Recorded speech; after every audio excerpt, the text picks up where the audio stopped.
4000 hectare पर फैला हुआ ये दुनिया का सबसे बड़ा मेला है।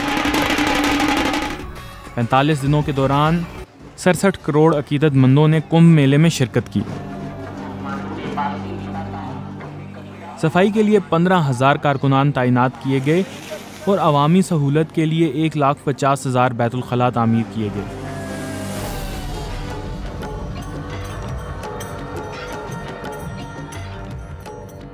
फिर भी तकरीबन 30,000 टन कचरा जमा हो गया।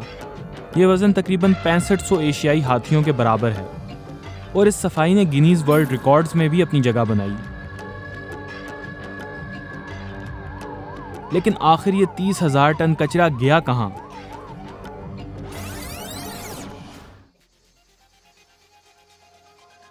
ये जानने के लिए हमने जीपीएस ट्रैकर्स को 2 किस्म के कचरे में रखा। पहले ट्रैकर को एक डायपर में रखा गया। कई अकीदतमंद अपने बच्चों के साथ आते हैं, इसलिए कुंभ मेले में डायपर भी आम कचरे में शामिल होता है। माहिरीन का कहना है कि एक डायपर को गलने में 500 साल लग सकते हैं। दूसरे जीपीएस ट्रैकर को चिप्स के खाली पैकेट में खाने पीने के प्लास्टिक कचरे के साथ रखा गया। एक अंदाजे के मुताबिक इस तरह का कचरा माहौल में 20 से 500 साल तक रह सकता है। अब हम ये जानने की कोशिश करते हैं कि क्या ये कचरा वाकई साइंसी तरीके से ठिकाने लगाया जाता है या ये सफाई के सिर्फ दावे थे।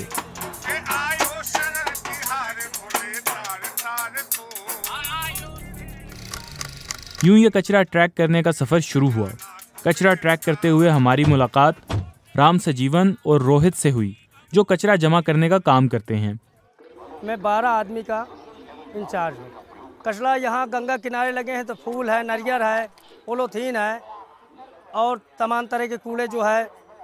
बहुत से लोग देहात से आते हैं, बच्चों को हगीज पहना उतार के फेंक देते हैं, उसको भी उठाना पड़ता है लाइनर बैग में, उसको उठा के बाहर फेंका जाता है। लाइनर बैग में भर के कचरा गाड़ी आती है, गट्ठर का मुँह बांध के लाइनर बैग का बाहर रखा जाता है। उन लोग आते हैं, गाड़ी में लोड करके ले जाते हैं।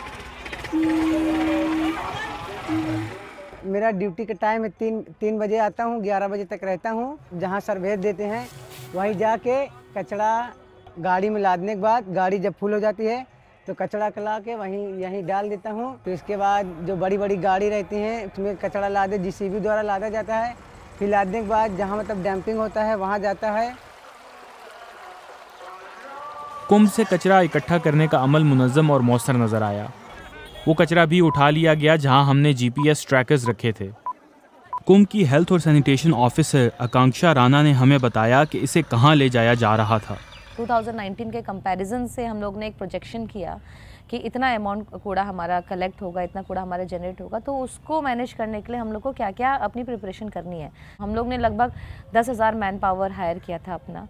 और अगर सॉलिड वेस्ट मैनेजमेंट के इतर अगर बात करें, जैसे टॉयलेट्स की क्लीनिंग है, इन सब चीज़ों के लिए जो वेंडर्स का लगभग 5,000 मैन पावर था। लेकिन डायपर्स का क्या हुआ? डायपर गोज टू बसवार plant, further processing happens there only. इस पर उन्होंने बताया कि हमारे जीपीएस लगे हुए डायपर और चिप्स के पैकेट्स दोनों बसवार पहुंच गए। हम उनका पीछा करते हुए खुद भी वहां पहुंच गए। वहां हमें पता चला कि इस कचरे के साथ आगे क्या किया जाएगा।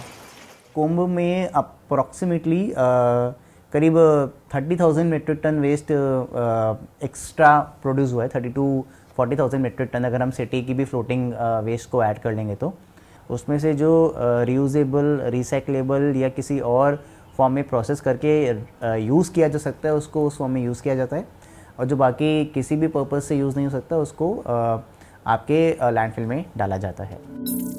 30 to 35% वेस्ट आपका at decomposes when chemicals are being added and because of the liquid content in it। इसमें आपका 5 to 10% कंपोस्ट निकलती है जो कि आसपास के फार्मर्स वगैरह को अवेलेबल कराई जाती है। अगर हमारी ऑडियंस को हम कहें कि ये डायपर अगर आपने यहाँ कुंभ में छोड़ा है तो उसका एंड प्रोडक्ट क्या होगा? अलग अलग वेस्ट की अलग अलग चीज़ें होती हैं।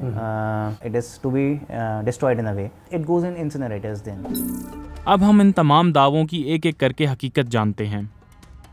पहला दावा, प्रोसेसिंग से बना कंपोस्ट गांव के किसानों को दिया जाता है, लेकिन बीबीसी की टीम को गांव वालों ने मुख्तलिफ जवाब दिया। किसी भी खेत में इनके प्लांट की कोई भी खाद अभी तक नहीं डली है। इसमें आधे से ज़्यादा प्लास्टिक मिला हुआ है, प्लास्टिक की पेराई उसमें हो जाती है, पूरे प्लास्टिक इसमें से नहीं निकलते हैं। समझ लीजिए खाद नहीं जहर है। देख लीजिए हमारे बगल में ही कूड़ा फेंके हैं, प्रोसेसिंग करके फेंके हैं, जिसमें पन्नी बोतल आपको साफ नज़र आएगी। आप देख लीजिए प्लास्टिक और बोतल एक कभी सड़ने गलने वाली चीज़ तो है नहीं कि सड़े गलेगी। दूसरा दावा, लैंडफिल पर प्रोसेस किया हुआ कचरा डाला जाता है। हम बसवार लैंडफिल पर एक ऑफिशियल के साथ पहुंचे।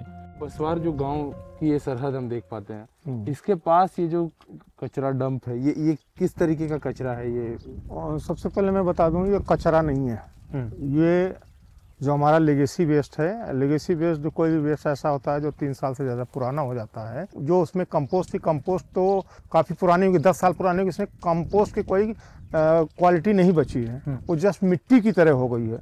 और वो जो जिसको बायोसॉइल कहते हैं, वो बायोसॉइल वहाँ पर लो लाइंग एरिया में फिल की गई है, और वो भी जो यहाँ के नियर बाई किसान हैं उनकी रिक्वेस्ट पर। लेकिन हमने साफ तौर पर गैर प्रोसेस शुदा कचरा लैंडफिल पर पड़ा हुआ देखा। तीसरा दावा, डायपर जैसे कचरे को इंसिनरेटर में भेजा जाएगा, लेकिन जब हमने ट्रैकर देखा तो वो बसवार प्लांट में डायपर में ही पड़ा हुआ था।